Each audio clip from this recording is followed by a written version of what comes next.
All right, folks, here's your tutorial for practice number 4. As usual, starting out with those properties. Need to know those properties. When solving for the value of x in the equation 4 times x minus 1 plus 3 equals 18, Aaron wrote the following lines. And then we see him solving.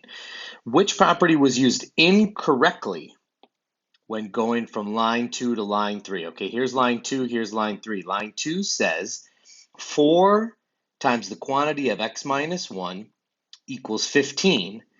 And then we look to line 3, and I've got 4x minus 1 equals 15. So what happened here? Well, it looks like Aaron was trying to distribute because he multiplied 4 times x and got 4x.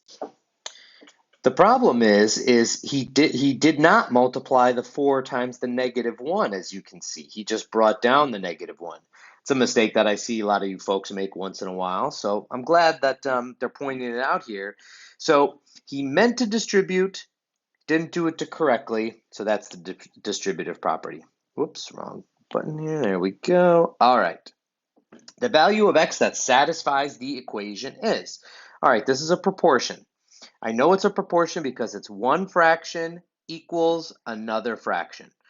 All right, how do we solve proportions? We cross multiply.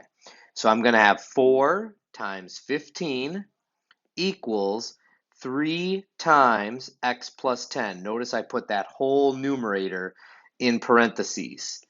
Let's distribute. 4 times 15 is 60. 3 times x is 3x. 3 times 10 is 30. We're not going to make the same mistake that Aaron made in the problem above. We're going to remember to multiply to the second thing. Now I'm going to subtract 30 on both sides. And I get 30 equals 3x. Divide by 10 on, divide by, my brain is going faster than my hand here. So there we go. All right, 10 divided by 3 is 10, and that's going to reduce to 1. I'm left with my solution. I can check that. I can check this just like I would anything else. I'm going to put in my value for x. Now I have 4/3 equals 20 over 15, and here's how I know that this is a check. Okay, there's lots of ways that you can check this, but probably the easiest way is just to go, how do I get from 4 to 20? Multiply by 5. How do I get from 3 to 15? Multiplied by 5. Same on top and bottom means that that's right. Whew, okay, one more problem to go.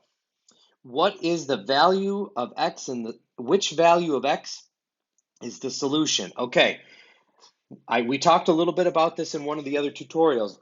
Excuse me. The way that I would ask you to do this is I would ask you to go into y1 in your calculator, and I'd ask you to put the left-hand side of this. Now remember, you can type as a fraction by pushing alpha, y equals, enter, and then you can type as a fraction. And on the y2, put the right-hand side, which in this case is just x. Then you're going to go into your table, second graph, and you're going to look to see where y1 and y2 are the same, and that's your value of x that makes it true.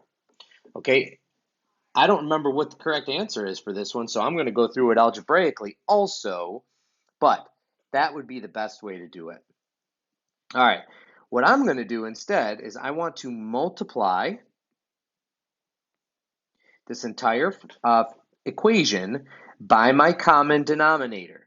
My common denominator is the least common multiple of 3 and 2, which in this case is 6. And I'm going to multiply everything times that. Okay, so what do I get when I do that? I get 6x over 3 plus 6 times x plus 1 over 2 equals 6x. And now, to see where my fractions go away, 6 over 3 is 2. So this is 2x plus 6 over 2 is 3. So this is going to be 3 times x plus 1. That equals 6x. And now I don't have fractions anymore. Let me go ahead and distribute. So now I have plus 3x plus 3 equals 6x. Combine like terms.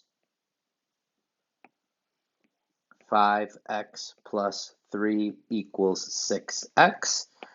Minus 5x on both sides. And I end up with 3 equals x, which is my solution, choice number 3.